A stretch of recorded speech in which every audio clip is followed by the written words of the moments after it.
ಎಲ್ರಿಗೂ ನಮಸ್ಕಾರ. ನಾನಿವತ್ತು ಬರೀ ಒಂದು 10 ನಿಮಿಷದಲ್ಲಿ ತುಂಬಾ ಸಿಂಪಲ್ ಆಗಿ ಮತ್ತು ಟೇಸ್ಟಿಯಾಗಿ ಪಾಲಕ್ ರೈಸ್ ಹೇಗೆ ಮಾಡ್ಕೊಳ್ಳೋದು ಅಂತ ತೋರಿಸ್ತಾ ಇದ್ದೀನಿ. ಬೆಳಗಿನ ಬ್ರೇಕ್ಫಾಸ್ಟಿಗೆ ಆಗಿರ್ಬೋದು, ಮಕ್ಕಳು ಲಂಚ್ ಬಾಕ್ಸಿಗೆ ಆಗಿರ್ಬೋದು ತುಂಬಾ ಚೆನ್ನಾಗಿರುತ್ತೆ.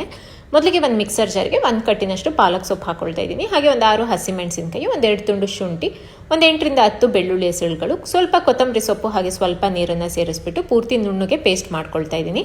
ಈಗ ಒಗ್ಗರಣೆ ಮಾಡ್ಕೊಳ್ಳೋಕ್ಕೆ ಒಂದು ಕುಕ್ಕರಿಗೆ 3 ಚಮಚ ಎಣ್ಣೆ ಹಾಕೊಳ್ತಾ ಇದ್ದೀನಿ. ಎಣ್ಣೆ ಬಿಸಿ ಆದ ನಂತರ 1 ಪಲಾವಿನೆಲೆ ಹಾಗೆ ಮಸಾಲ ಸಾಮಾನೆಲ್ಲ ಹಾಕೊಳ್ತಾ ಇದ್ದೀನಿ. 8 ರಿಂದ 10 ಗೋಡಂಬಿನ ಹಾಕೊಂಡು ಒಂದು 30 ಸೆಕೆಂಡ್ ಫ್ರೈ ಮಾಡ್ಕೊಳ್ತೀನಿ. ನಂತರ 2 ಕಟ್ ಮಾಡ್ಕೊಂಡಿರೋ ಈರುಳ್ಳಿ ಹಾಕಿ ಈರುಳ್ಳಿ ಸಾಫ್ಟ್ ಆಗೋವರೆಗೂ ಫ್ರೈ ಮಾಡ್ಕೊಳ್ತೀನಿ. ನಂತರ ಪಾಲಕ್ ಸೊಪ್ಪಿನ ಮಸಾಲನ ಹಾಕೊಂಡು ಈ ಮಸಾಲದೆಲ್ಲ ಹಸಿ ಸ್ಮೆಲ್ ಹೋಗೋವರೆಗೂ ಒಂದು 4 ರಿಂದ 5 ನಿಮಿಷ ಮೀಡಿಯಂ ಫ್ಲೇಮಲ್ಲಿ ಇಟ್ಕೊಂಡು ಎಣ್ಣೆಯಲ್ಲೇ ಚೆನ್ನಾಗಿ ಫ್ರೈ ಮಾಡ್ಕೊಳ್ತೀನಿ. ನಂತರ 1 ಕಟ್ ಮಾಡ್ಕೊಂಡಿರೋ ಟೊಮೆಟೊ ಹಣ್ಣನ್ನು ಹಾಕೊಳ್ತಾ ಇದ್ದೀನಿ. ಟೊಮೆಟೊ ಕೂಡ ಸಾಫ್ಟ್ ಆಗೋವರೆಗೂ ಬೇಯಿಸ್ಕೊಳ್ತೀನಿ. ಹಾಗೆ ಇದಕ್ಕೆ ರುಚಿಗೆ ತಕ್ಕಷ್ಟು ಉಪ್ಪು, ಒಂದು ಅರ್ಧ ಚಮಚದಷ್ಟು ಅಚ್ಕಾರದ ಪುಡಿ, ಒಂದು ಅರ್ಧ ಚಮಚ ಕೊತ್ತಂಬರಿ ಪುಡಿ, ಹಾಗೆ ಒಂದು 1/4 ಚಮಚದಷ್ಟು ಅರಿಶಿನದ ಪುಡಿ ಹಾಕೊಂಡು ಈ ಮಸಾಲದ್ದು ಮತ್ತೆ ಹಸಿ ಸ್ಮೆಲ್ ಹೋಗೋವರೆಗೂ ಒಂದು 3 ರಿಂದ 4 ನಿಮಿಷ ಮತ್ತೆ ಎಲ್ಲ ಚೆನ್ನಾಗಿ ಫ್ರೈ ಮಾಡ್ಕೊಳ್ತೀನಿ. ಎಣ್ಣೆ ಬಿಟ್ಕೋಬೇಕು, ಅಲ್ಲಿವರೆಗೂ ಫ್ರೈ ಮಾಡ್ಕೊಳ್ತೀನಿ. ನಂತರ 2.5 ಲೋಟದಷ್ಟು ನೀರನ್ನು ಹಾಕೊಂಡು ಎಲ್ಲದನ್ನು ಒಂದ್ಸರಿ ಮಿಕ್ಸ್ ಮಾಡಿ 1 ಕುದಿ ಕುದಿಸ್ಕೊಳ್ತೀನಿ. 1 ಕುದಿ ಕುದ್ದಿದ ನಂತರ 1.5 ಕಪ್ಪಿನಷ್ಟು ಅಕ್ಕಿನ ಹಾಕೊಳ್ತಾ ಇದ್ದೀನಿ. ನಾನಿಲ್ಲಿ ಮಾಮೂಲಿ ಅಕ್ಕಿನೇ ತೊಗೊಂಡಿದ್ದೀನಿ, ನೀವು ಬೇಕಾದ್ರೆ ಬಾಸುಮತಿ ಕೂಡ ಹಾಕ್ಕೊಳ್ಬೋದು.